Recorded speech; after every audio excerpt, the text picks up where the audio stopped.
How can I maximize my 401k balance?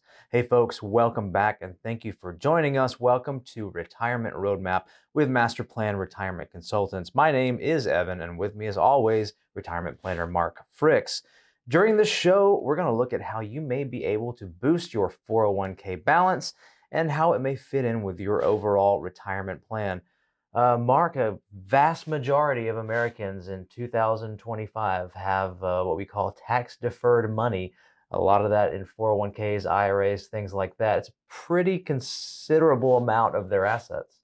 That is the majority of their assets. That's the way we've been saving since 1979, when the ERISA laws came out, created the 401k, and it gave workers a great opportunity to almost automatically save. You almost don't see it leaving, because it's just not part of your paycheck.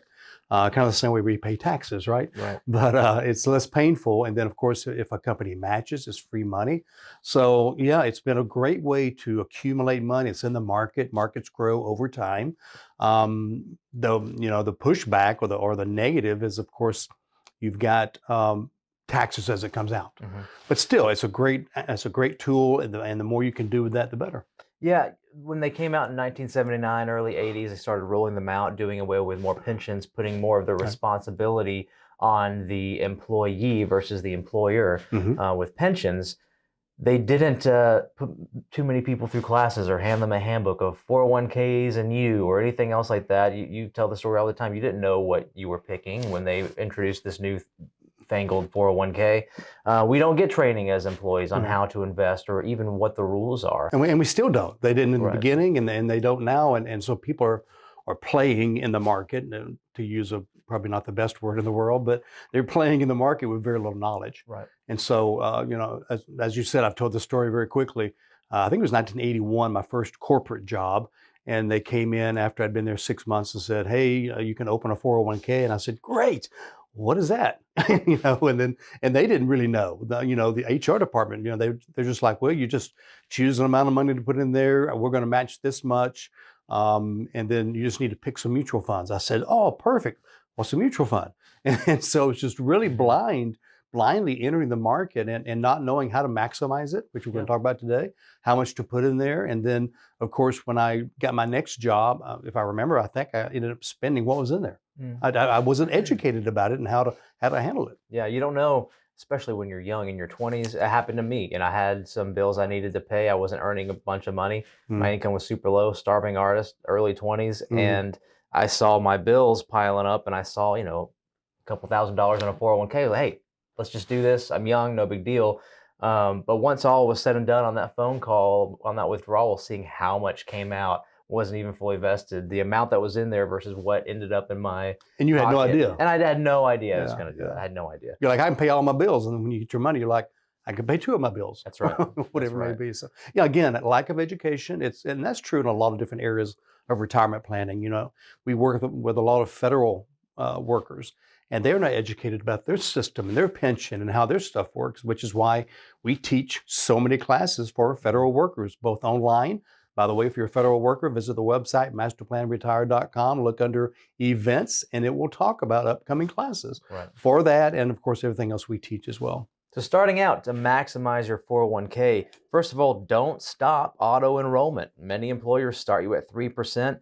That might not cut it long term, but you can boost your contributions each year, especially after a raise, to build a stronger foundation for retirement and legacy. That's the perfect time to do it. Pay yourself first. If you get a 5% raise, bump up your 401k maybe by 1% or whatever. Also, let's make sure you also have some cash as well, though. Let's be careful with this. If you're maxing out your 401k and you have $300 in the bank and you have an emergency, where do you go to get the money? Either a credit card or a 401k, which is going to be a penalty. So do make sure you're feeding a little bit into a savings account as well. But again, maximizing that 401k is baby steps. Yeah. Start off with what you can and then add to it as you can. And these days, especially if you are between jobs trying to find a new position somewhere, looking at the benefits that the job provides can be a make or break for some people. And check that out before you accept a job, because if they're matching, have a good percentage that they're contributing, that can, for the long run especially, that can really be a great a great deal. And those that don't know, a good match is at least 3%. 5 is a really good match, and I know a few companies do even more than that. But yeah, that's a question you need to ask. It's not just about them asking you questions. Hey, what are you going to give me? Because there are other jobs out there. Right. And that's a great segue to grab the match. If your employer offers a 401k match, contribute enough to get every penny that is offered on that match. That's free money, just for showing up and being smart, basically. Exactly. And the example, of course, is, again, if they match 3%, then put in 3% as soon as you can, and keep growing it. And I mentioned earlier, when I made my withdrawal in my 20s on my 401k, I was not fully vested. Know your vesting schedule. Leaving a job before you're fully vested could cost you employer contributions. Think strategically beyond just this position before making that career move. Yep. Yeah. Again, the vesting schedule, what Evan's referring to is the fact that the longer you work there, the more the match is actually yours. Right. And so if it's a 10-year vesting or 5-year vesting, I'm not saying you need to stay there that long, but do keep that in mind. Yeah. So we do want to, Mark did mention, be careful about contributing too much if you're not able to financially. But you do want to maximize those and make sure you can look at what you are able to do. Work with your financial and tax professional to take full advantage of the limits. So there's up to $23,500, and that's not including the catch-up contributions. That's per year. That can go a long way when compounded over time. Yeah, and I know it's hard to do that in the early years, but as you get older, especially if you have kids, as they get older, they maybe get out of college. That's why they have the catch-up contribution provision starting at age 50. That's right. You can put more in because, hey, they realize that in those early years, you're just trying to make ends meet sometimes. You're trying to get groceries paid, the kids are in daycare or whatever. So as you get older, always take a look at how much can we boost that up. That's right. And a lot of 401ks these days are now offering Roth options. See if your 401k offers a Roth. That can be a really powerful tool. Not only is it tax-free growth, but it comes out tax-free as well. But consider it carefully, because once you start contributing to the Roth, you do not get that deduction that you're the same as you would if you were putting into the traditional side of the 401k. So that will affect your paycheck a little bit. Yeah, that's why it's a great time to, maybe when you get a raise, start putting that raise into the Roth, because you're not going to see a change in your paycheck. But like you said, if all of a sudden I'm taking, say I'm contributing 10%, I say, okay, I'm going to put 5% into the Roth from now on, your paycheck's going to go down a little bit. Right. So take baby steps. Just do 1 or 2% at a time. Say, hey, that wasn't too bad. I can do another 1 or 2% and go from there. So be very careful about that. Be very strategic. Yeah, and you can still get your match if you're contributing 5%. And the match is 5% from your employer. You can contribute your 5% into the Roth portion. You don't have to put it in the traditional portion. However, employers still have to contribute to the traditional side. In my opinion, I think a lot of things would have to change before an employer would be incentivized to put their match into the Roth portion. They get so many tax breaks, things like that. Yeah, I don't see that happening, even if they start allowing it, which I think they may allow it now. I've seen 1 or 2 plans that maybe allow it. But from a standpoint of that match, they're going to put it into the traditional part as long as I can see into the future. Yeah. Don't cash out early. All right. So tapping into your 401k before age 59 and a half can trigger taxes and a 10% penalty, or worse, as we mentioned with the vesting schedule earlier. It sets your future self back by cutting off compounding interest and shrinking your legacy potential. We know emergencies happen. Sometimes you don't have a choice but to go to your 401k, but understand the penalties involved. There are some options before 59 and a half for pulling out penalty-free from your 401k. There's first-time home buyers, certain medical or emergency needs qualify as well, but by and large, you need to know the penalties in place there. And research that carefully, because maybe you think you do qualify, you take it out, all of a sudden you get a tax bill. It can hit you pretty hard, so be careful with that. Just know your options. Again, talk to your CPA, your financial advisor. We have the answers. Yeah, and another interesting option, it's a little off the beaten path from what we're discussing, but it's also on withdrawals. If you are 55 or older, between 55 and 59 and a half, and you decide to leave that employer and you have a 401k with that employer, as long as that 401k is still there, you actually can make penalty-free withdrawals after 55 from that 401k. A lot of people who want to retire a little bit earlier, maybe they're retiring at 55, They retire, they've got this 401k, but they start, maybe they're talking to an advisor who's not fully thinking or not thinking in their best interest. They start rolling over their 401k to different IRAs to try to set up their retirement plan. Well, they just lost that penalty-free withdrawable because the IRAs themselves are still 59 and a half like 401ks. But that last 401k at your employer, you have that liquidity for those 4.5 years. And that's why when we work with folks from 55 to 59 and a half, we will leave some in that 401k. We'll kind of figure out, okay, we got this many years, this much liquidity. Let's leave maybe 20% in the 401k or whatever. Mhm. Go ahead and get the rest of it to work in better ways and more diversification, but leaving some in that 401k or thrift savings plan or whatever.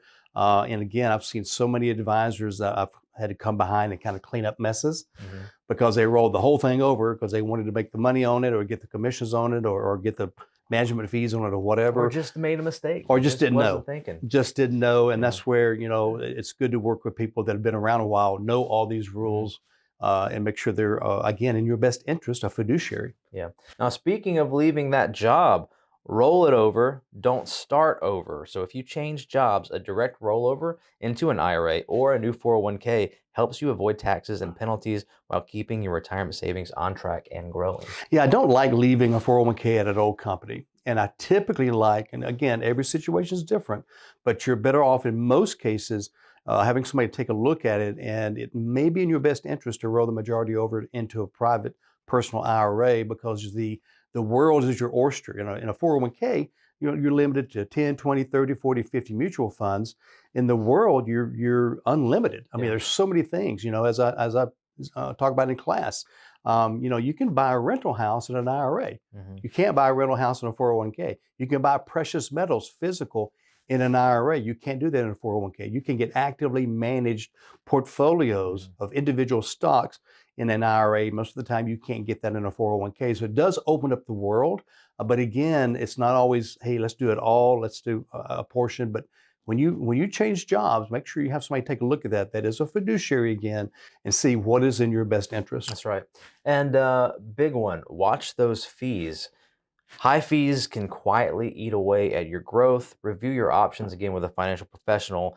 Keep more money working for you. See, I think there's a confusion with 401ks. People think that they're generally low fee, and they can be, but in general, they're more on the higher end of fees, not only because of the plan itself, but each mutual fund without a 401k has its own individual fee. And like you've said before, if you don't read the prospectus on that mutual fund, you don't know what fee you're paying. Yeah, it may be 2%, and it's kind of hidden in the prospectus.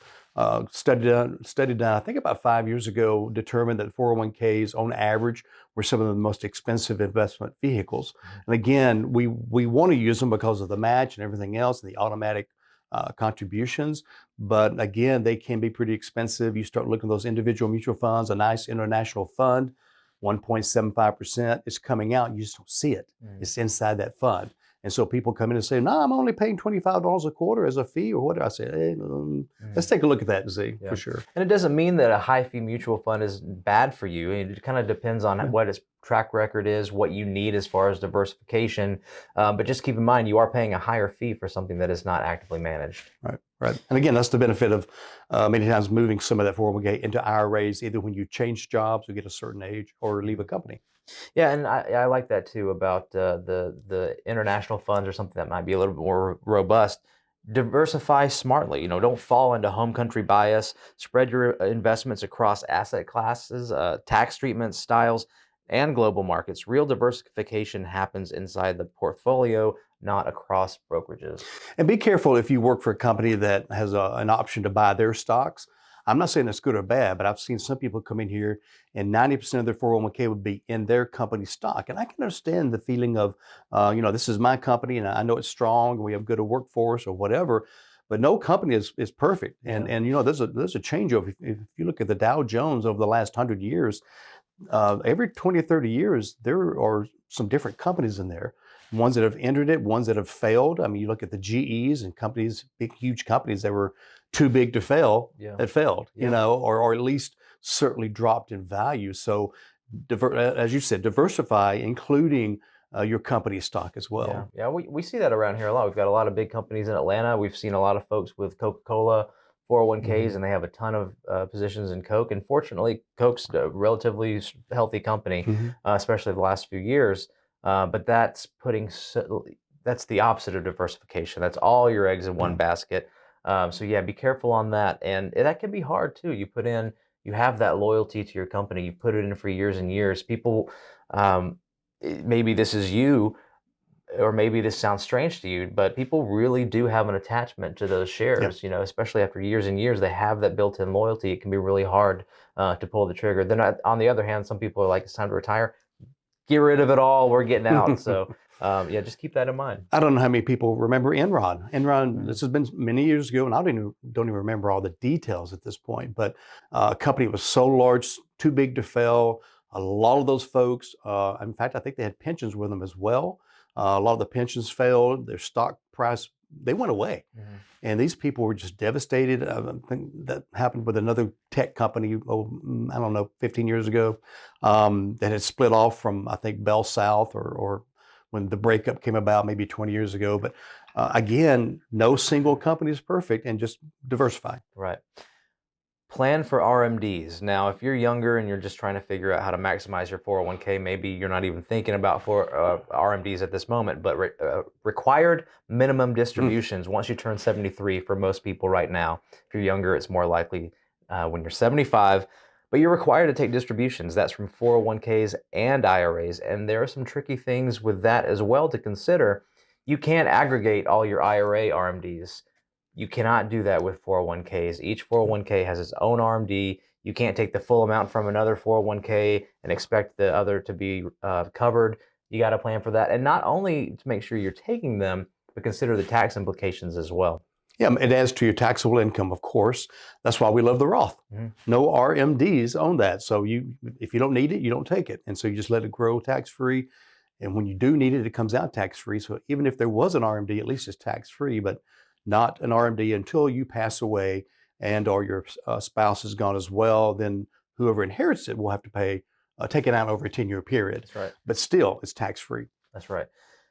You can start to see now how strategic some of these things have to be, building RMDs into income plans, tax strategies, things like that.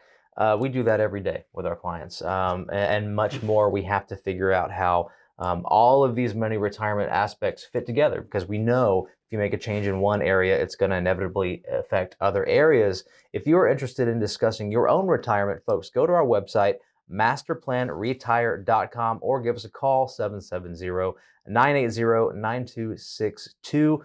We offer complimentary consultations to discuss your own retirement, no strings attached. We'll run a series of reports for you, 10,000-foot view of your own retirement, and see where your strengths and weaknesses are. Yeah, take advantage of it. These reports are very revealing. No, as Evan said, there's no cost, no strings attached. We're not trying to reel somebody in or whatever. We want to reveal to you where you're at, and then you take a look at that and go, "Hey, I think I do need help." Yeah, So it's almost like going to a doctor. Sometimes we're afraid to because we're afraid we'll find out something's wrong. The sooner you find out something's wrong in your finances and retirement, the sooner we can work on it and get it healthy. that's right. Another big part of the 401k, know your time horizon. I just talked about RMDs. That's a very specific age, but what if you're in your 20s or 30s? You need to know your time horizon, not only for, well, mainly for diversification purposes, to make sure Mhm. that you are allocated correctly. Because let's say you are in your 20s and you don't realize that most of your money in your 401k is in a money market or a bond fund or something really conservative. You're really missing out on the opportunity you have to be a little bit more aggressive in your investments. On the other hand, let's say you are getting close to retirement, and maybe you are in some really aggressive funds that are more aggressive than your risk tolerance. And hey, if I've got 2 years before retirement, I don't know if I can take a big market hit, like 25% drop or something.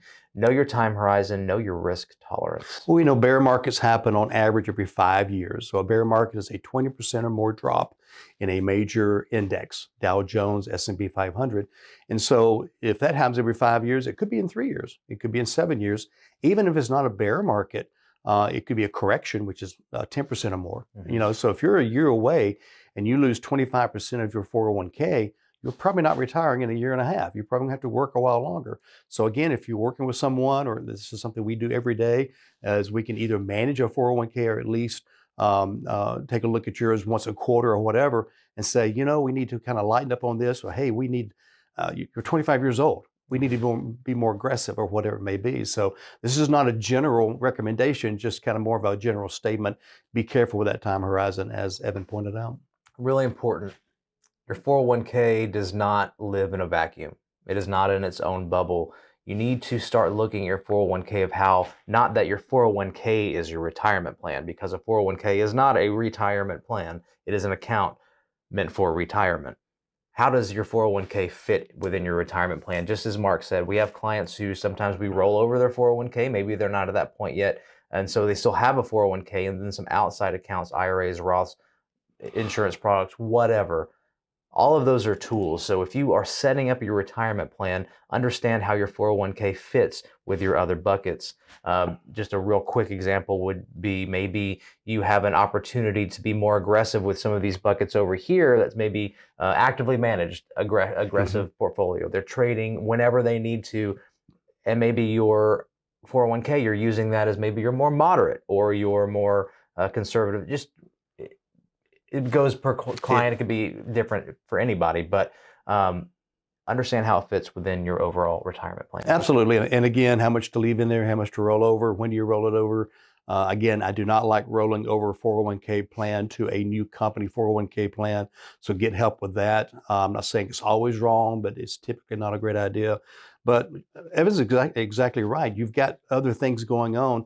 Something else we look at, Evan, as you know, is let's say somebody is putting in 5% into their company, the 5% they're getting a match, but now they can put a little bit more in, maybe put that into a personal IRA that can be better managed. Doesn't mean you've got to necessarily put that extra 2% into your 401k. You can still have a separate Roth or IRA that is being separately managed, up to $8,000 if you're over age 50. Is it $7,000? If you're under age 50, right. Something like that. I don't memorize those kind of numbers, folks. Okay, I just look it up, and it changes so often. Yeah. Absolutely. So again, that gives you an opportunity for different levels, different types of investing. Now, a reason you might want to keep some money or roll over your 401k to your new 401k, maybe you are having financial difficulty or in debt or need to take a loan from your 401k. That's an option as well. You can take loans up to a certain amount from your 401k, but keep in mind, when you are starting to move your 401k around, if you have a loan on your 401k, do not exceed that amount when you're withdrawing. Yeah, you had to pay taxes on it. Yeah, so you have to be careful with that. Mark, should I have an IRA and a 401k? Just as I kind of mentioned, I think it's a good idea. I think if you get some extra money and you've already reached your match, always take advantage of the match. I think definitely having a couple of professionally managed IRAs. Again, you mentioned the actively managed portfolios. These are portfolios that are being computer monitored using algorithms, and so they're able to hopefully try to look into the future a little bit better. Not perfect, not risk-free, but better performing based on studies. And so that will give you, again, different flavors. I like different flavors of investments. And so maybe I've got a dividend portfolio being actively managed over here, a growth stock portfolio over here, a sector rotation, different flavors, because different portfolios do different in different markets. It depends on the job you need to accomplish, and you don't know what tools you need for what job until you have a plan. That's right. That's right.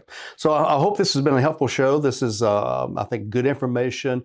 You can always go back and rewatch it on the website, masterplanretire.com. But any closing thoughts? Yeah, just go to the website. Obviously, links to more videos of our radio show, but also retirement resources, seminar schedules, things like that. But come see us soon, okay? Until we see you, remember, plan well and prosper. Take care.